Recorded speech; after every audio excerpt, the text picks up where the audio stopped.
Hi everybody, welcome to another lecture. This time we'll be looking at a different type of logic than we've been using. We've been looking at propositional logic, where we see how propositions relate to one another to infer a conclusion.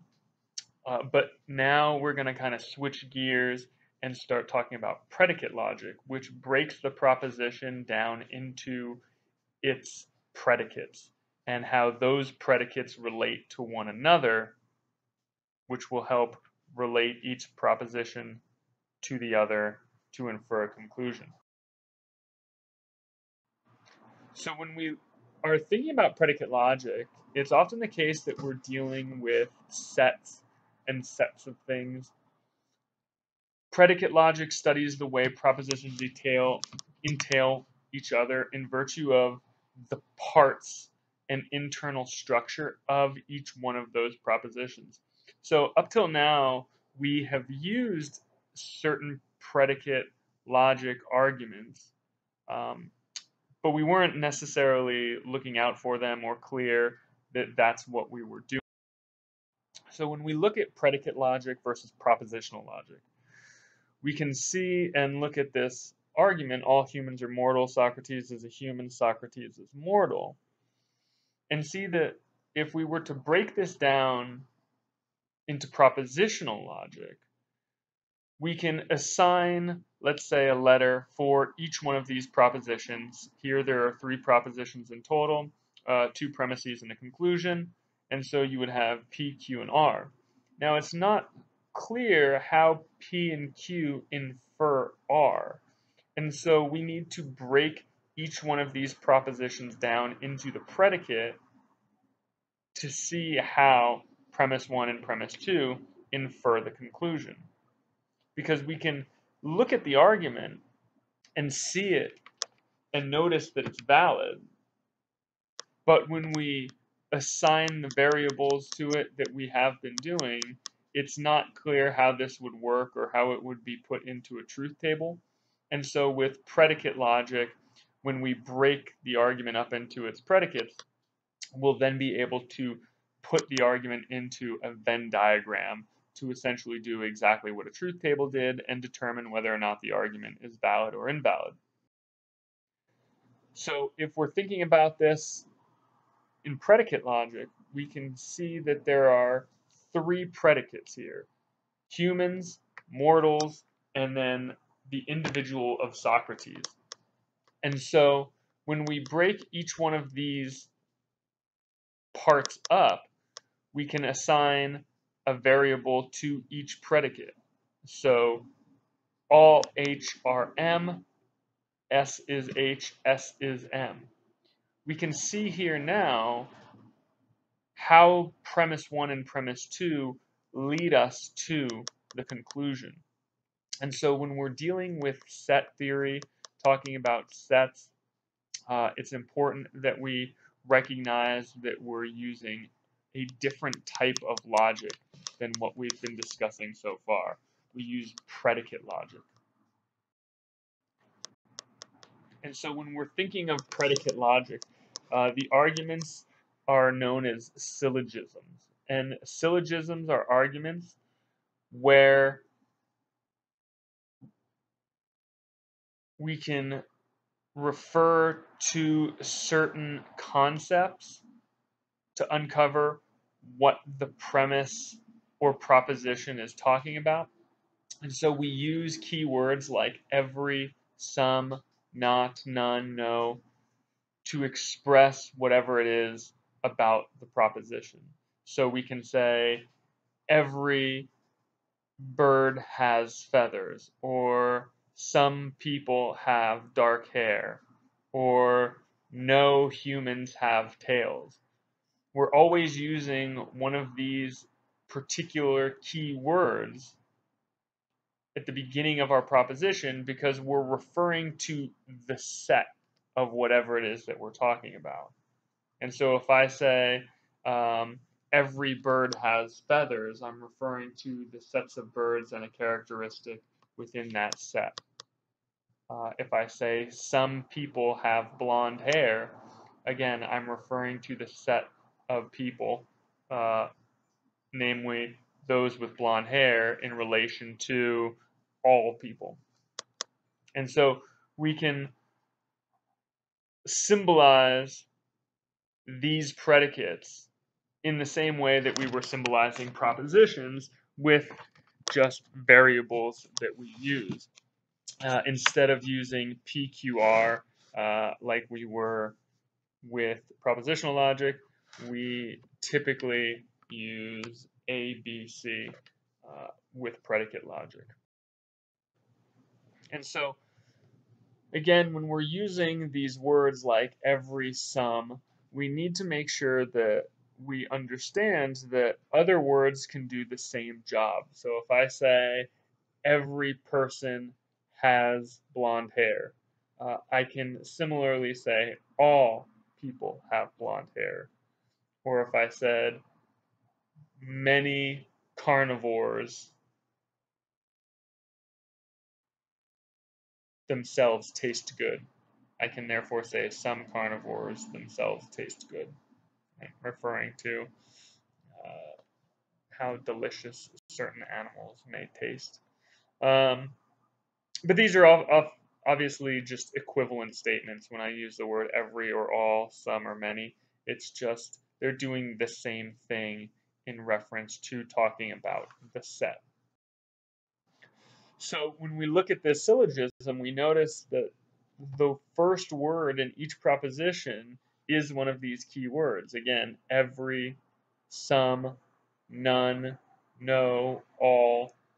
These are typically the words that will precede every single proposition. And so every person who goes to school is a student. Some students are athletes. Some people who go to school are athletes. When we work this out by assigning letters to each predicate, we will see how the premises lead us to. Here, every mammal is warm-blooded. No reptile is warm-blooded. No reptile is a mammal.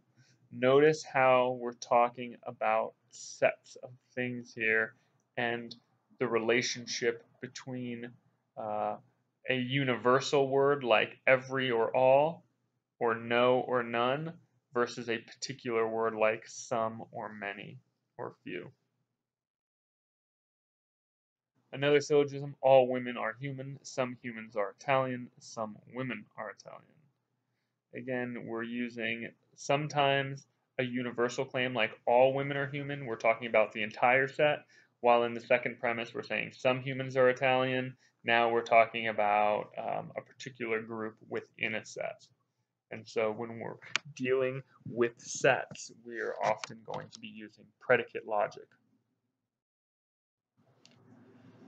And so it's important to not only recognize the usefulness of beginning each proposition with every, some, no, none, all, but to recognize what claim contradicts with those claims. So for instance, if I asked you what proposition would contradict every student is an athlete, it would be some student is not an athlete. Here, when I'm looking to contradict the statement every student is an athlete, I wouldn't want to say that no student is an athlete. I would just merely try to make sure that whatever I'm saying negates the fact that every student is an athlete. And so all I would have to do, if someone made the claim that every student is an athlete, is find one student that is not an athlete, and then the proposition every student is an athlete would be false. So when I'm looking to contradict a statement, I don't need to say the opposite. I just need to say whatever will most easily negate whatever it is the statement that I'm saying. Now, this is going to prove to be valuable when we start filling in Venn diagrams, because often the statement may say something and you're going to draw in the contradictory statement. Here, what proposition would contradict no student is an athlete? So if I told you no students who go to this school are athletes, if you wanted to prove me wrong, all you would need to do is find one student that is an athlete. So the contradictory statement would be some student is an athlete.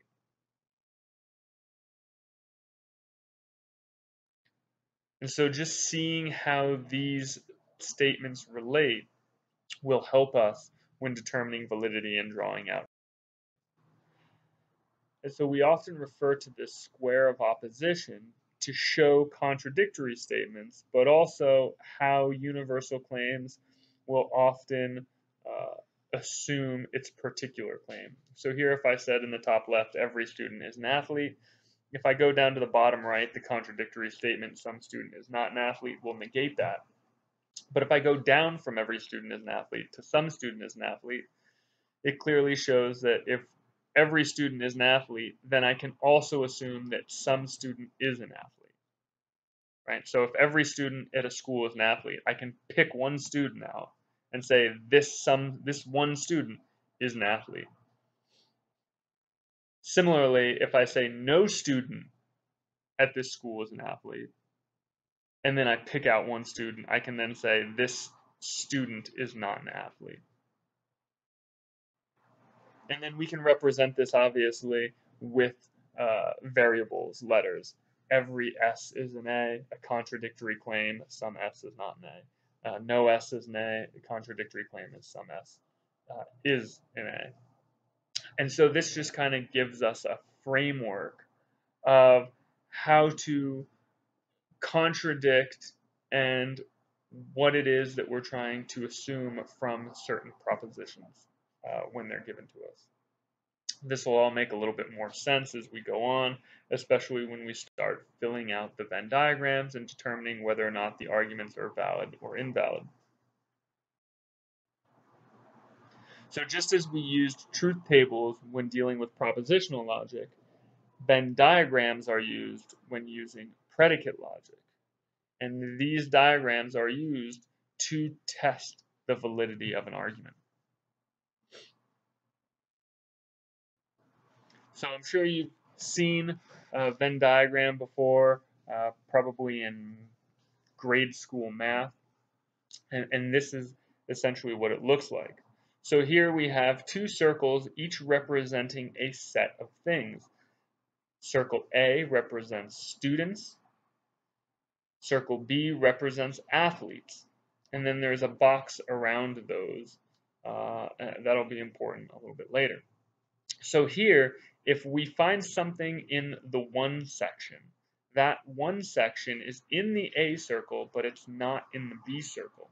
So we can conclude if something is in the one section that it is a student because it's in the A circle, but it is not an athlete because it is not in the B circle. In the two section is both in the A and the B circle, so we can see that if there's something in the two section, then that thing is a student and an athlete. In the three section, we have an athlete but not a student because it is in the B circle but not in the A circle. And then outside of both circles, we have things that are neither students nor athletes because they fall outside of both circles. And that's where the square comes in.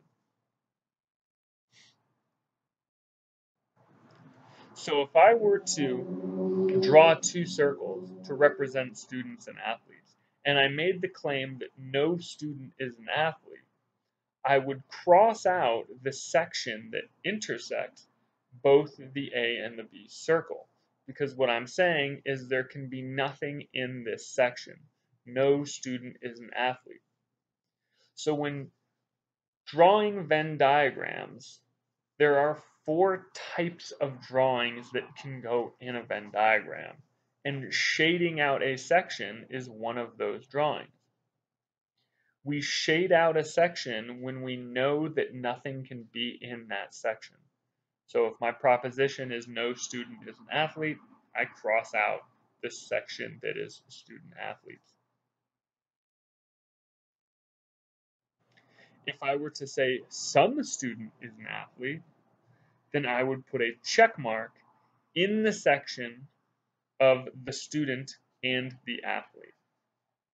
I wouldn't put a check mark in the A circle without the B circle because that would tell me that there are students but not athletes. If I were to put it in the B circle but not the A circle, I would say, well, there's an athlete but not a student. I'm particularly trying to say that some student is an athlete, so there must be a check mark in the student-athlete overlap. A check mark will be the second type of drawing that can go in a Venn diagram. Now, depending on some things that you read, you may notice that instead of a check mark, an X is used. That's the same thing. You can do that, and it's absolutely fine. I typically tend not to draw the X just for personal reasons of when I see an X, I think that there's nothing there, something's crossed out. But for Venn diagrams, crossing out means shading out the entire section. So back to back, we see no student is an athlete versus some student is an athlete.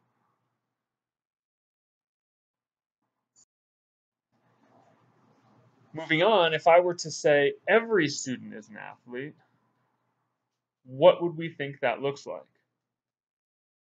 Pause the video and try and draw it. What this diagram would look like is this. If I told you every student is an athlete, and this is where certain contradictory claims come to play, and how we would think to draw in our Venn diagram. Every student is an athlete means that there's no student that is an athlete. And so, I'm sorry, there's no student that's not an athlete because every student must be an athlete. So I would cross out the section of A by itself because if the claim every student is an athlete is true, then it must also be the case that no student is not an athlete. So we can cross off everything in the student section that does not overlap with the B circle. Similarly, if I said some student is not an athlete, here I'm saying that there's something in the world that is a student but is not an athlete. And if it's a student but not an athlete, it must be in the A circle but not the B circle. Notice that when I use particular claims like some, I will draw a check mark. While when I use universal claims like all or none or every, I will shade out. This is important as we move forward. When you see a universal claim, you know you will have to shade the circles. When you see a particular claim like some, you will have to draw a check mark or one of the other three types of drawings. So side by side, every student is an athlete, some student is not an athlete.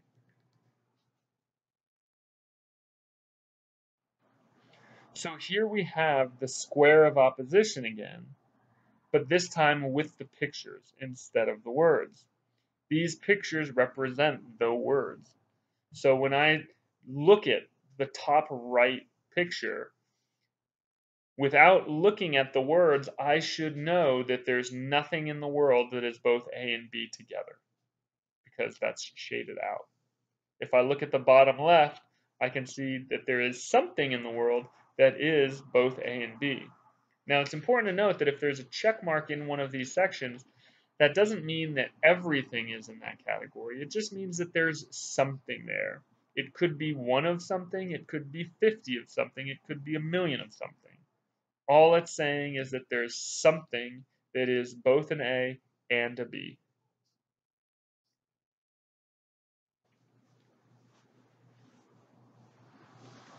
So looking at these two propositions, they're the same proposition, just said in different ways. Our picture will look like this. There is no A's or A's do not exist. We can cross out the whole thing. So perhaps if we're talking about unicorns or something fictional, we might want to reference that thing, but then to say, oh, well, in the real world, those things do not exist. there is no A. There is no unicorn. Now, the next type of drawing is question marks. And question marks are used when we're unsure where something belongs. So here, if I told you that there is some A, but there are two sections where there is an A, I can't definitively say that it goes in the section 1 or the section 2. Because if it's in section 1, then it must not be in section 2. It can't be in both places at once. I can't say you are a student but not an athlete and a student athlete. One of those must be wrong. So, if I'm suggesting that there is some A and there's multiple sections that could fit, I draw a question mark in each one of those sections to essentially tell myself that I need more information to narrow down where my check mark is going to go. You might see in the readings or other material that authors will draw an X on the line between the two sections, but again, I just find this more difficult in that sometimes if I'm drawing quickly, I'll draw an X and I think it's on the line, but it's not really on the line because I write very sloppily. And then when I go back to look, I might see, oh, that X is in a specific section, so it means that there's something there when really it's not. It was supposed to be on the line. So I often find it easier to just put question marks in all the sections. If you're going to use question marks, it must be the case that there are multiple sections where the thing may be. If there's only one place where the thing goes, then it gets a check mark.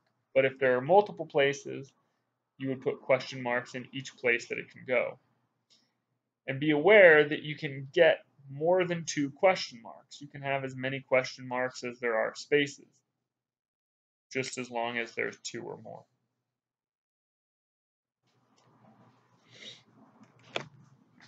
And so when we're using predicate logic and drawing out Venn diagrams, we can often use some of the symbols from propositional logic, like the ampersand, the disjunctive V, and the tilde negation. For instance, if we look at this proposition, Socrates is A and not B. Here we have the fourth type of drawing that goes in a Venn diagram, and that is a lowercase letter. Lowercase letters refer typically to individuals within sets. So here we're talking about sets, A and B. Let's continue to think that A is a student and B is an athlete. And we're talking about one particular person. So we wouldn't want to draw a check mark necessarily anywhere, because a check mark means there's something that is a student but not an athlete. Here we're talking about Socrates particularly, so we want to draw the lowercase s to represent this individual. We draw the S in the one section because we're seeing that Socrates is a student, is A, and not B. So Socrates is a student, but not an athlete. So the S would go in the A circle that does not overlap with the B circle. So what do we think this looks like? Pause the video now and draw the diagram. Here the diagram will look something like this. Again, if we have two sets, students and athletes, and I'm telling you that Socrates is a student, I'm unclear whether or not he's a student but not an athlete or a student and an athlete. So I need to accompany my lowercase s's with question marks to let myself know that more information is needed to determine where Socrates falls, because Socrates cannot be in both places at once. It can't be the case that he is a student and not an athlete and an athlete at the same time. It would either be one